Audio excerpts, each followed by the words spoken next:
Bonsoir tout le monde, je vous propose un gâteau à la noix de coco.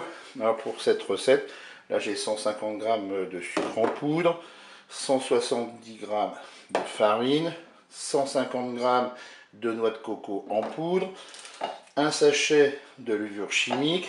On aura besoin de 2 œufs.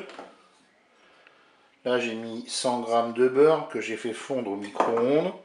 Et puis là, vous avez 200 ml de lait. Et bien c'est parti pour cette recette. Bien sûr, la cuisson, je la ferai avec le couvercle Extra Crisp de Cookéo.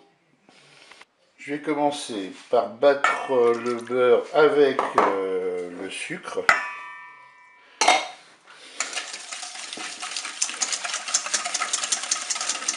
Allez, je vais casser les œufs.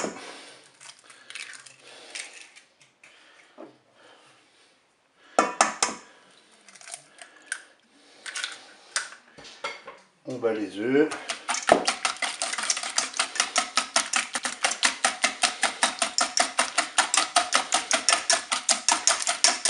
Je vais ajouter le lait.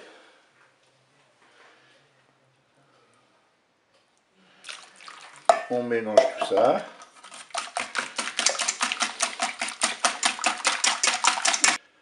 Là j'ai posé un tamis sur le récipient et je vais tamiser ma farine, mais je vais aussi mettre ma levure.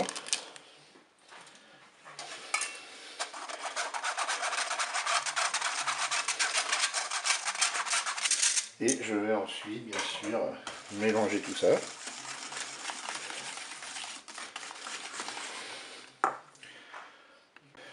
J'ajoute ma noix de coco,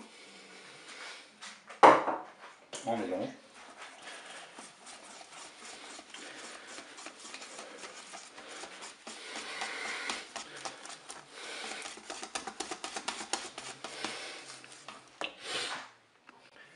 Je verse ma préparation dans un moule que j'ai beurré, un moule qui va dans le Cookéo bien sûr.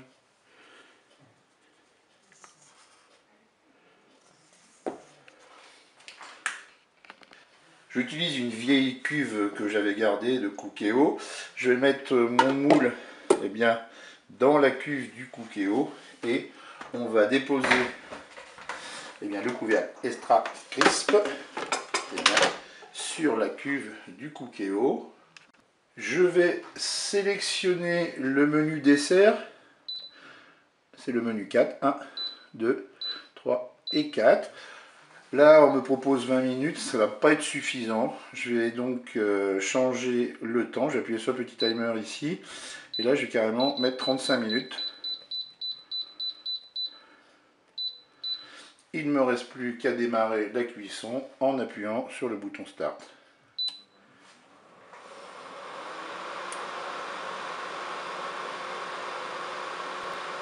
Oui, finalement, j'ai mis 36 minutes. Bon, à une minute près, ça devrait passer. Allez, mes 36 minutes de cuisson sont passées. Je vais mettre un couteau dans mon gâteau pour voir s'il est cuit. Et bien là, on voit que non. Donc là, je vais reprogrammer carrément 10 minutes de cuisson. Je resélectionne le menu 4, je mets 10 minutes de cuisson, je fais Start.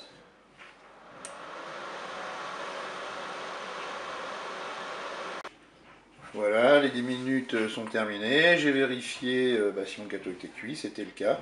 Vous, si ça ne suffit pas, vous rajoutez de 5 minutes en 5 minutes. Eh bien, je vous dis au revoir et à bientôt pour d'autres recettes.